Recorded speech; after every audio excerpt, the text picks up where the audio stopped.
Shalom Bapak Ibu Saudara-saudara, kawan-kawan guru-guru sekolah minggu. Salam jumpa Manginang, kena hina holongan, dimanapun berada salam sehat ya. Kebetulan kita sedang tidak enak badan, suara agak lain ini. Tetap sehat ya, tetap semangat, dan tetaplah setia marsermon, dimanapun kita berada, sesibuk apapun aktivitas kita Manginang, jangan sepele terhadap pelayanan sekolah minggu, tetaplah setia marsermon ya.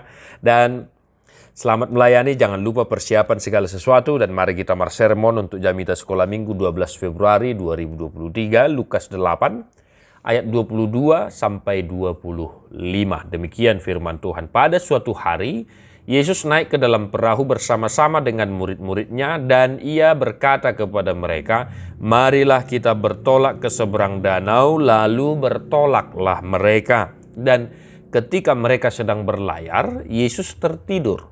Sekonyong-konyong turunlah taufan ke danau, sehingga perahu itu kemasukan air dan mereka berada dalam bahaya.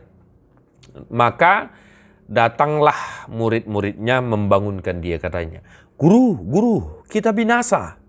Ia pun bangun, lalu menghardik angin dan air yang mengamuk itu. Dan angin dan air itu pun reda dan danau itu menjadi teduh. Lalu katanya kepada mereka, "Di manakah kepercayaanmu?" Maka takutlah mereka dan berheran, lalu berkata seorang kepada yang lain, "Siapa gerangan orang ini sehingga ia memberi perintah kepada angin dan air dan mereka taat kepadanya?" Demikian firman Tuhan.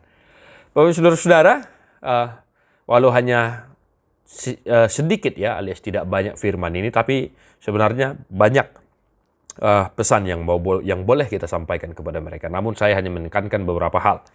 Yang pertama, kuasai teks ini ya, ceritakan kembali, singkat, padat, sederhana, tetapi menarik ya. Ceritakan dengan gayamu sendiri, bahasamu sendiri, buatlah supaya menarik ya, tetapi dengan gaya sendiri, jangan meniru gaya orang. Boleh memakai alat peraga, boleh memakai video singkat dan lain sebagainya ya, supaya mereka bisa memahami situasi itu. Itu yang pertama, Bang Inang ya. Yang kedua, kita boleh bertanya kepada anak-anak kita, siapa yang pernah merasa takut? Entah itu siapa yang pernah takut ketika naik pesawat, naik perahu, naik mobil, di rumah, dan lain sebagainya. Kita boleh tanya. Nah, ya, ketakutan itu, rasa takut itu biasa.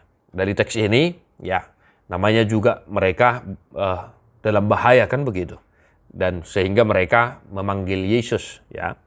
Nah, jadi kita boleh menanyakan siapa yang pernah ketakutan. Nah, ketika kita sudah bertanya siapa yang pernah ketakutan, maka pesan yang ketiga adalah murid-murid berseru kepada Yesus, "Guru, guru, kita binasa." Nah itu. Nah, anak-anak kita ketika mereka dalam keadaan takut, ya, khawatir, kepada siapa mereka berseru? Nah itu dia, ya. Kepada siapa mereka berseru? Maka kita ajak mereka untuk senantiasa berseru-seru kepada Tuhan. Apapun yang terjadi, anak-anak kita harus berharap kepada Tuhan, bukan kepada yang lain. Maka kata lain dari berseru dalam dunia anak-anak, kita boleh memakai bahasa berdoa. Nah itu dia ya. Maka ketika mereka ketakutan, mereka harus berdoa, memanggil nama Tuhan, menyebut nama Tuhan Yesus. Nah yang berikut, ketika mereka sudah berdoa, maka kita ingatkan mereka untuk senantiasa berpengharapan hanya kepada Tuhan di situasi apapun. Ya, Manginang ya. Nah, yang terakhir, Bapak saudara-saudara, mari kita ingatkan anak-anak kita bahwa Tuhan berkuasa atas segala sesuatu yang diciptakannya di dunia ini. Ya, memang mereka dalam bahaya, wajar ketakutan tadi. Namun kalau kita kaji, kita pahami teks ini, ya murid-murid ya kan belum mengenal Yesus sepenuhnya. Maka wajar mereka takut ya, namanya juga badai. Nah, namun walaupun Yesus berkata, "Di manakah imanmu, di manakah kepercayaanmu?" bukan berarti Yesus marah di sini.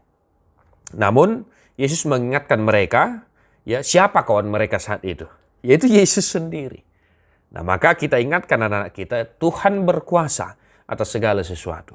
Maka apapun yang terjadi, ya, apapun yang sedang kita hadapi, kita jangan takut, ya, apalagi takut berlebihan, tetapi berharaplah kepada Tuhan, sebab Tuhan itu berkuasa melindungimu, menyertaimu, menolongmu, dan membantumu. Nah itu saudara-saudara ya, silahkan kembangkan di gereja kita masing-masing. Dan jangan lupa Bapak Saudara-saudara, saya selalu tekankan, gumuli firman Tuhan, bercerminlah kepadanya, jangan asal mengkhotbahkan, apalagi kepada anak-anak, hati-hati ya, kita terlebih dahulu dikhotbahi oleh teks ini, maka supaya engkau berkarisma, bersahaja, berkuasa untuk mengkhotbahkannya kepada anak-anak. Ingat, gunakan bahasa yang sederhana dan mudah dipahami.